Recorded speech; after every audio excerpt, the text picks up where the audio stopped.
That was a really wonderful start. Thank you, Gary Christie, for your motivational speech. Dahi, how was the speech? I think it really was great. I found myself attaching to her story as another third culture kid. And I'm pretty sure that all of you guys have felt the same with me and Prakriti. Moving on, we now have our second speaker, Lawrence Lin from grade 12.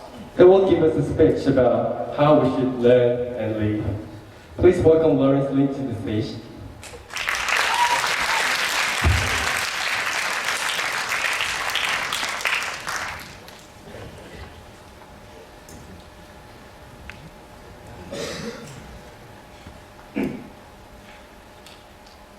It was January 2012, and I was sitting on the back seat of my father's car. No, not this one. This one.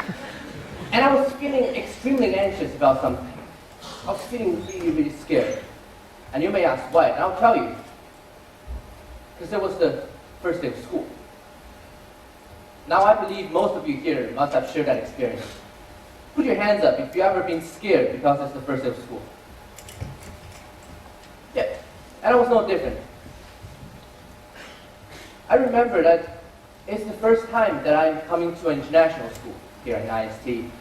It's the first time that I'm going to be living with an international community. And so that's where my journey began. My journey of how I became international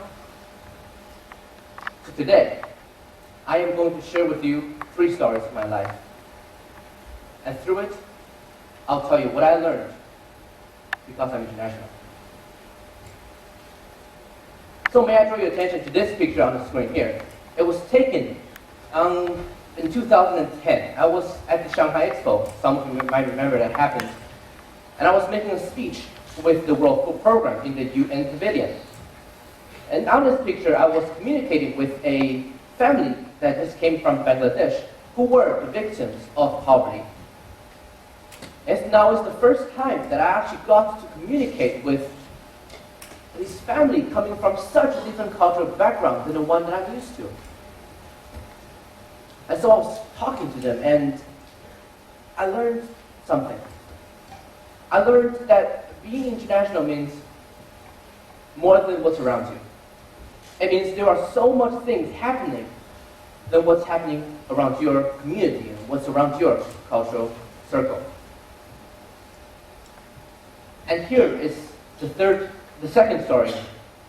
This photo here is taken in Wurungchani, Thailand. I was participating in a volunteering trip with Rusty Pathways.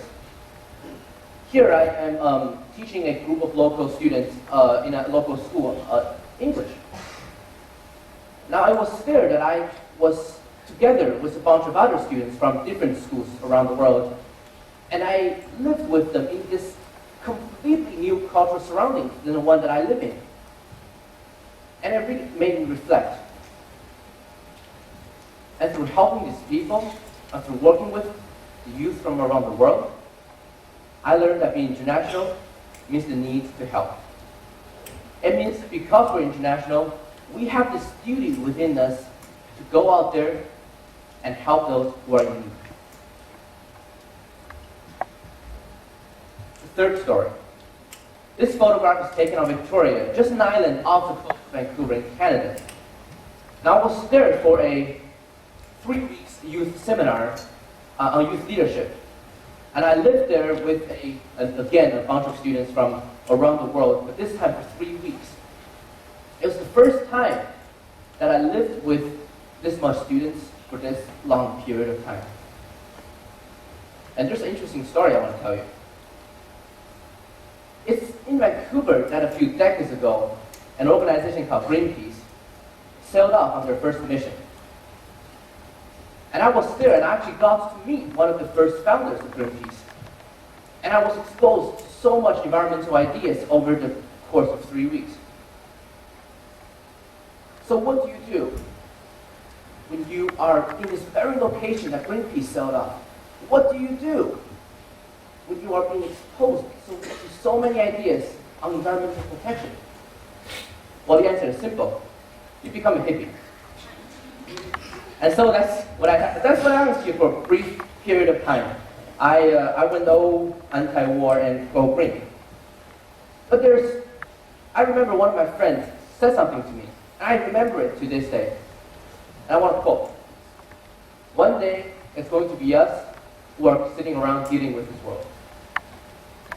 Now this quote got me thinking about it a lot. And I realized that because we're international, it means that we are going to be the one making a difference, making an impact on the world on a global scale. And so I learned my third lesson, that being international means ready for the world. That because I'm international, I am ready to go out there and change the world, not just the world around me, but on an international scale. And so I came out of these 3 life journeys, and it really got me thinking. I had to reflect a lot, because there's one question that's been bothering me for such a long time. Why haven't I got any older over the past years? But of course, it's a much more serious question. And people often ask me that too. They ask me, "Hey Lawrence, where are you from?" Sometimes I say I'm Chinese, and sometimes I say I'm Canadian. But I feel a little guilty saying I'm from either of those countries. Because I was born here, I grew up here, but my nationality is Canadian. So I can't really say where I'm from. And so I'm lost. I don't know where I belong. But it's now that I realized, the less that I became conscious of my cultural background, the more I became international. And so today, I want you to go home with 2 tasks.